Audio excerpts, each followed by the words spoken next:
बच्चों, आज का ये जो वीडियो है वही आपके एमसीक्यू या वेरी शॉर्ट आंसर क्वेश्चन का ही वीडियो है, चूँकि बोर्ड के हिसाब से बहुत इम्पॉर्टेंट है। ये एक प्रश्नमाला है जिसके सारे क्वेश्चन आपको लगभग हम 200 प्रश्नों की एक प्रश्नमाला देंगे।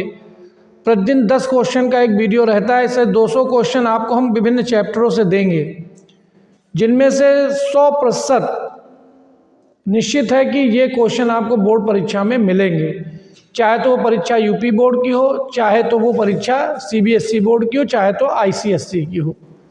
यही सारे छोटे छोटे क्वेश्चंस आपको परीक्षा में मिलेंगे। तो आज का हम वीडियो स्टार्ट करते हैं। पहला क्वेश्चन देखिए। पहला क्वेश्चन है, 4 डायोप्टर तथा -2 डायोप्टर क्षमताओं के 2 लेंस संपर्क में रखे हैं, तो संयोजन की फोकस दूरी क्या होगी। जब कभी ऐसा क्वेश्चन आए संयोजन का, तो अगर क्षमताएं दी हो तो कुल क्षमता देख लीजिएगा। तो संयोजन की देखिए, पहले क्वेश्चन का आंसर देखें। संयोजन की क्षमता, संयोजन की क्षमता का सूत्र बनता है P बराबर P1 प्लस P2। P1 कितना दिया गया है? P1 दिया गया 4 डायोप्टर, P2 दिया गया है -2 डायोप्टर। तो संयोजन की क्षमता हो जाएगी बराबर 4 - 2। तो P बराबर किसके आ गया? 2 डायोप्टर के। इसलिए फोकस दूरी F बराबर 100/P। ये क्षमता और फोकस दूरी में संबंध है। तो F बराबर 100/P, तो बराबर 100/2 बराबर कितना आ जाएगा? 50 सेंटीमीटर। तो इस पहले प्रश्न का उत्तर आएगा कितना? 50 सेंटीमीटर। क्लियर है क्वेश्चन एकदम? अगर फोकस दूरी दी होती तो आप 1/F बराबर 1/F1 प्लस 1/F2 से संयोजन की फोकस दूरी निकालते और फिर क्षमता निकाल आती। दूसरा क्वेश्चन देखें। सूर्य में विकिरण ऊर्जा का स्रोत क्या है? आप जानते हैं सूर्य लगातार ऊर्जा का उत्सर्जन कर रहा है, तो इसका स्रोत आखिर कहाँ से ऊर्जा ला रहा है? तो आपको पता होना चाहिए सूर्य में का लगभग 90% भाग हाइड्रोजन और हीलियम से मिलकर के बना है। तो हाइड्रोजन जो है संलयित होकर के हीलियम बनाते हैं, और जब हाइड्रोजन संलयित होकर के हीलियम बनाएंगे तो अपार ऊर्जा मुक्त करेंगे। तो सूर्य में ऊर्जा का स्रोत क्या होगा? दूसरे क्वेश्चन में संलयन। क्या लिखेंगे उत्तर? नाभिकीय संलयन। नाभिकीय संलयन ही इसके ऊर्जा का स्रोत है। सूर्य में अपार ऊर्जा का स्रोत क्या है? नाभिकीय संलयन। क्लियर? क्वेश्चन नंबर 3 पे आते हैं। एन टाइप अर्चालक। तो यहाँ पे आपको जानना चाहिए कि अर्चालक कितने प्रकार के होते हैं। तो अर्चालक 2 प्रकार के होते हैं, एक निज अर्चालक, दूसरा बाह्य अर्चालक। निज अर्चालक प्योर जो पाए जाते हैं उन्हें निज कहते हैं, जर्मेनियम सिलिकॉन। और बाह्य अर्चालक कौन से होते हैं? जब उनमें बाह्य अशुद्धि मिला दी जाती है तो वे बाह्य अर्चालक बन जाते हैं। बाह्य अर्चालक भी 2 प्रकार के, पी टाइप और एन टाइप। प्रश्न में एन टाइप पूछा गया है। एन टाइप अर्चालक में वैद्युत चालन का कारण क्या है? ये देखिए संलयन उत्तर इस चैप्टर क्वेश्चन का है। अब इसका उत्तर क्या होगा? ठीक, तो इसका उत्तर क्या बनेगा? तो एन टाइप अर्चालक में बहुसंख्यक आवेशवाहक इलेक्ट्रॉन होते हैं, तो वैद्युत चालन का कारण क्या होगा? इलेक्ट्रॉन। आपका उत्तर क्या होगा? इलेक्ट्रॉन। ठीक, एन टाइप अर्चालक में वैद्युत चालन के लिए इलेक्ट्रॉन उत्तरदायी, और पी टाइप अर्चालक में वैद्युत चालन के लिए कोटर उत्तरदायी या होल उत्तरदायी होते हैं। Holes are responsible for P type semiconductor and electron are responsible to electric conduction to N type semiconductor. अगला क्वेश्चन देखें। क्वेश्चन नंबर 4 में आते हैं। कहता है एक संधारित्र की धारिता 100 माइक्रोफैरड है। क्वेश्चन नंबर 4 में चलते हैं। धारिता C बराबर 100 माइक्रोफैरड। तो माइक्रोफैरड को फैरड बना दोगे, 100 × 10⁻⁻6 फैरड। पोटेंशियल दिया गया V बराबर 10 वोल्ट से आवेशित किया गया। 10 वोल्ट से आवेशित किया गया। तो कहता हमसे कि इसकी ऊर्जा ये कितनी संग्रहित करेगा। तो संधारित्र में ऊर्जा, संधारित्र में ऊर्जा U बराबर सूत्र बनेगा 12 CV²।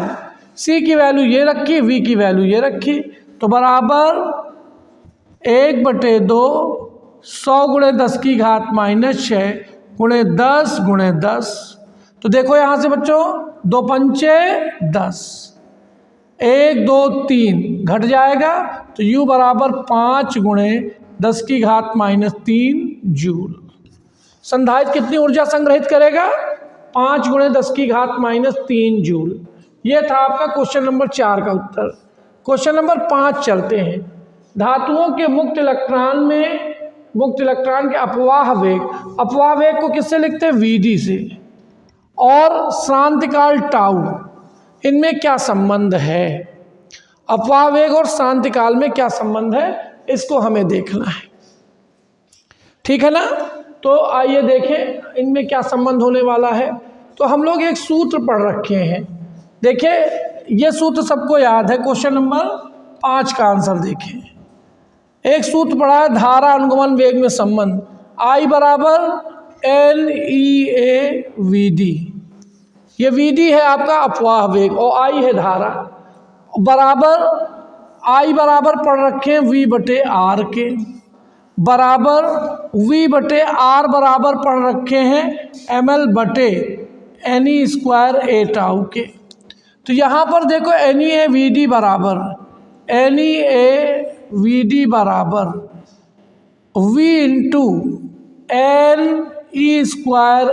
Ne²A/टाउ/ml। क्या कटेगा? NeA से NeA कट जाएगा। ठीक, तो यहाँ पर देखिए ये आ जाएगा VD बराबर V/L कहलाएगा वैद्युत क्षेत्र की तीव्रता E टाउ/m। यहाँ पर स्मॉल e और रह गया है V/L, तो यहाँ पर कितना आ जाएगा? E टाउ/m। क्लियर है? यहाँ पर आपका सूत्र बनेगा वैद्युत अनुगमन वेग बराबर V/L हो जाएगा आपका क्या? आपका वैद्युत क्षेत्र की तीव्रता। तो यहाँ पर VD बराबर E टाउ/m। ठीक है, या इसको पक्षांतित कर देंगे तो यहाँ पर टाउ बराबर किसके आ जाएगा? VDm/e। ये आपका सूत्र बन जाएगा। क्वेश्चन समझ में आ गया? 5वां।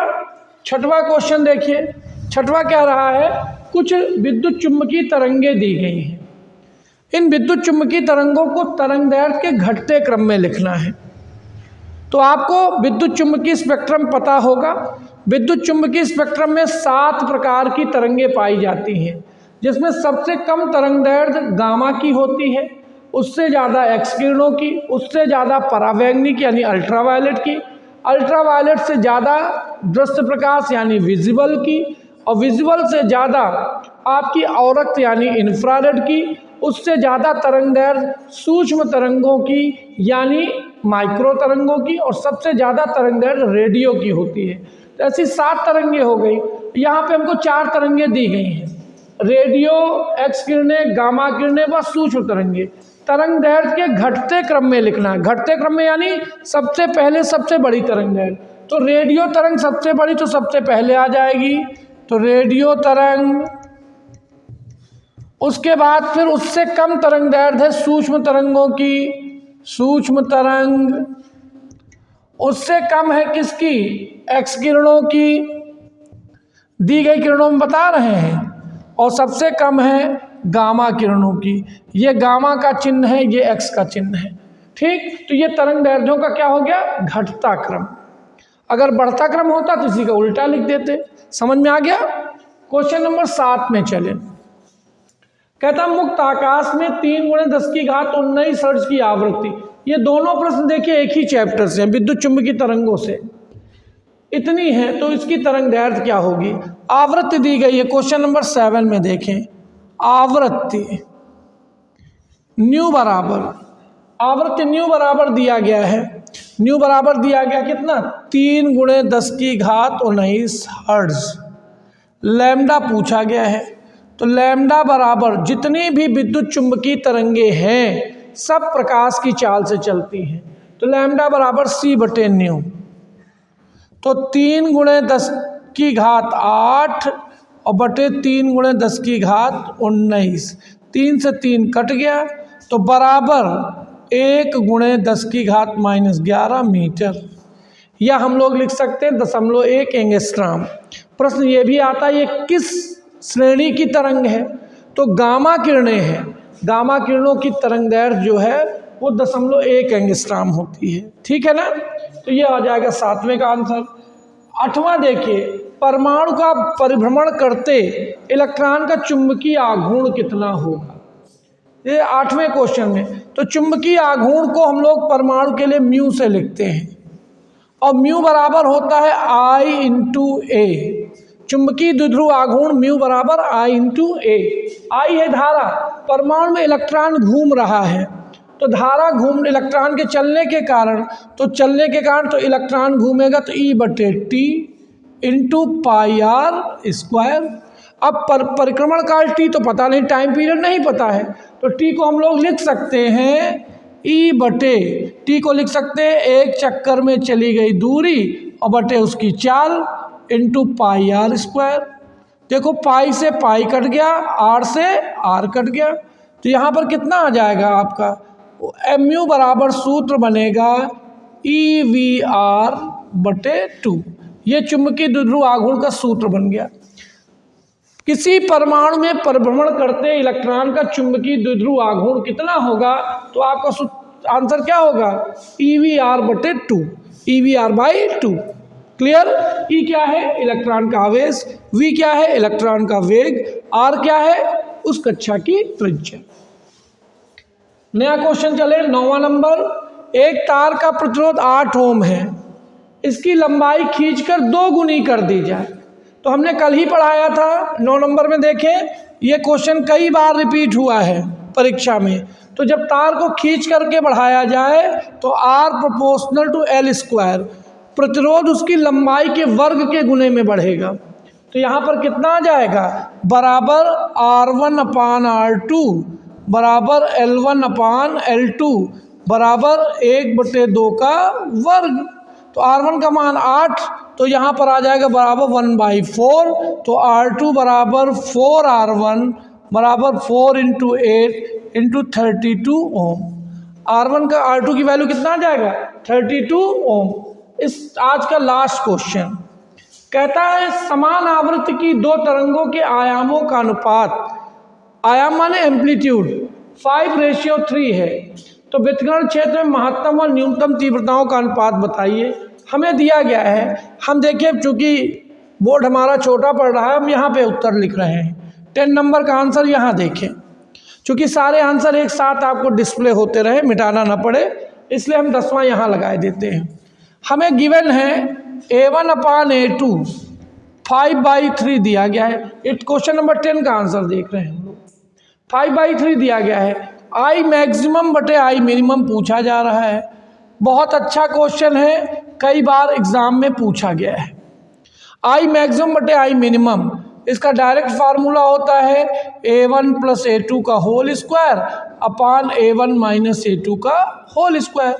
A1 + A2, A1 5 है, A2 3 है, तो 5 3 8, 8 का स्क्वायर कितना आ जाएगा 8, 5 + 3 का स्क्वायर अपान 5 - 3 का स्क्वायर। तो यहाँ पे कितना आ जाएगा ये 5 + 3 8 का स्क्वायर अपान 2 का स्क्वायर, तो 64/4 बराबर 16/1। इसका आंसर कितना आएगा, इस लास्ट क्वेश्चन का आंसर आ रहा है 16:1 इज द करेक्ट आंसर। आपने देखा होगा इन क्वेश्चंस में, जो भी आप जब भी कभी पेपर उठाते होंगे प्रीवियस ईयर के, तो आप देख रहे हैं कि जब भी आप क्वेश्चन उठाएं तो वहाँ पर न्यूमेरिकल्स ज़्यादा रहते हैं। अगर हम यहाँ पर वेरी शॉर्ट में देखें तो हमने ये 10 क्वेश्चन लिए हैं, तो 10 क्वेश्चन में आप देख रहे हैं 5-6 न्यूमेरिकल्स हैं। तो इसलिए बच्चों न्यूमेरिकल्स पे ज़्यादा फोकस करें, ठीक है, वेरी शॉर्ट में भी और जितने पुराने पेपर हो सकते हैं 2012-13 से लेकर के अभी 23-24 तक के 23 तक के, वे सारे सॉल्व कर डालिए, सारे सेट। जितना ज़्यादा प्रैक्टिस करेंगे उतना ही ज़्यादा अच्छे नंबर आएंगे, ठीक है। और एक बात और बताना चाहेंगे, लगभग 10 फरवरी तक मैं एक मॉडल पेपर डालने वाला हूं जो कि बोर्ड से रिलेटेड होगा। सारे सैंपल पेपर को देखते हुए एक मैं अपना खुद का नया मॉडल पेपर बना रहा हूं, एक ही सेट रहेगा। कोशिश ये रहेगी कि वे ही क्वेश्चन आपको मिले जो बहुत इम्पॉर्टेंट हो, ठीक है। धन्यवाद।